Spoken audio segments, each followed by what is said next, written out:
guys, it's Ashley with Country View Monograms. I just wanted to say welcome back to our channel.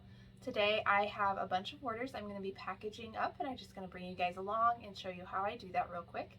This will kind of be a short work with me style as I pack these orders. It is super early. It is 6 a.m. on a Saturday morning. I stayed up late last night finishing all my orders for the week, and I did not get them shipped yesterday. So I am going to get those ready now. I've got several shirts that I need to heat press, and then this whole box of jackets back here I still need to package and get in their mailers to ship out. Today I did choose to schedule a post office pickup. I don't normally do that, but I'm going to be out of town for the rest of the day, leaving around 8 a.m. and the post office isn't going to be open when I'm leaving. So I'm scheduling a pickup. Hopefully it works out for the best today.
I just wanted to quickly show my current setup of how I package orders. So I get a couple Polymailers out. I like these like festive balloon ones for my birthday shirts. I don't always use those, but I usually try to have something kind of fun and special. In this drawer below I keep my invoices that are already printed off, my priority tape, thank you stickers, just regular packing tape. This is an old roll of thank you stickers. Alright, then down here I keep extra shipping supplies, so I have extra Polymailers. I have, right now, I kind of switch these up seasonally. I have pink watermelons for girls' items, these blue sharks for, you know, like everyday and boys stuff. Like I said, I use the birthday balloon ones right now for most of the birthday shirts. And then I have some bigger ones that I can put jackets in. Those are just kind of a nice marble color. I keep some flat rate envelopes in here if I need to ship something priority, like as a shirt. Just the thing to note, guys, if you can get these for free on the USPS website, but you do, when you order these, you do sign a waiver saying you understand it's a federal offense if you're not using them correctly. And I see so many people like putting their stuff in here, then shoving it in a Polymailer and sending it first class. And I just really don't want those people to get in trouble doing that. I also keep some of the small priority boxes down here. I think these are like regional rate and shoe boxes. And then I keep some express options back there too. I don't use them often. And then up here I have business cards, which I need to order more of because these are outdated and have old information on them. More thank you stickers. And then those are extra rolls of labels for my Dymo printer. And I have some bubble wrap here too.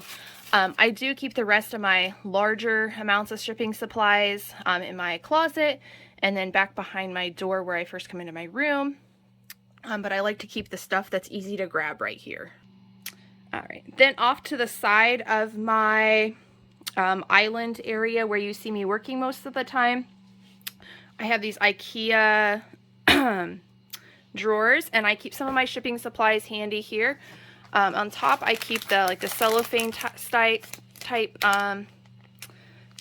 packing bags, and I use these to put a lot of my jackets in. And then I keep these other ones too. These are bigger and a little bit more flexible, like sweatshirts and hoodies, things that are bulkier and won't fit in these, I put in here. But these are a little less cost effective, and I just like the looks of those better for packaging.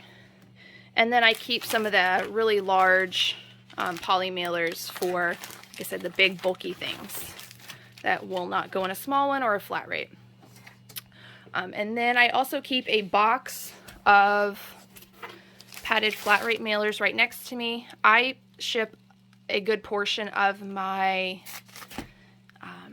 jackets and items like that, and these, you can get these again for free on the USPS website. I have, I think, 4 or 5 boxes of these right now. I try to order 400 or 500 at a time. And like I said, they're free at the USPS website. You just have to sign, like, click the waiver thing saying you're going to use them for priority mail. So I'm going to go ahead and get these lint rolled, and then I do want to take a pictures of a couple of them. I'm going to do that real quick, and then I'm going to get to packaging.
orders. We have this one big box that had 12 jackets in it ready to go. I normally ship things like this FedEx or UPS, but I'm going to ship post office today just for convenience. So paying a little extra on that one. And then I have, I think it's 16 priority packages and 6 first class packages ready to go for my mailman. So I have a specific spot and like a box set up outside for him. I'm going to go just set these out on top of that since there's so many of them. And hopefully he will have them picked up this afternoon. All right, guys, thanks so much for joining us again. Thank you for watching and subscribing. I'm loving all the comments and the new subscribers. I appreciate it so much. I just hope that I can be a help to you guys and an inspiration, and I love to answer any questions you guys have. Right now, this shipping setup I have is much better than I used to have at my dining room table, but it's still not ideal. I'm always looking for new solutions, and if you guys have any suggestions for me, I'd love to hear them. I do use a thermal label printer. It's over at my desk right now, so you saw me using those. I've saw a couple different things other people are using that I think I might try to implement. Maybe some stacks here with my mailers and Polymailers already in them. I'm not sure. My problem is I only have this one workstation and I use it kind of for everything. I use it for hooping and trimming and also packing orders. So it has to be multi-purpose. It has to be something that's not going to be in the way. But again, if you guys have any suggestions, let me know. I'm always open to suggestions. I love watching other people, how they pack orders, and see if I can get tips and tricks from them. So if you guys have anyone else you'd suggest or a channel yourself that you'd like to share, again, leave that down below as well. And thanks so much for everyone for subscribing. I really do appreciate it. And until next time.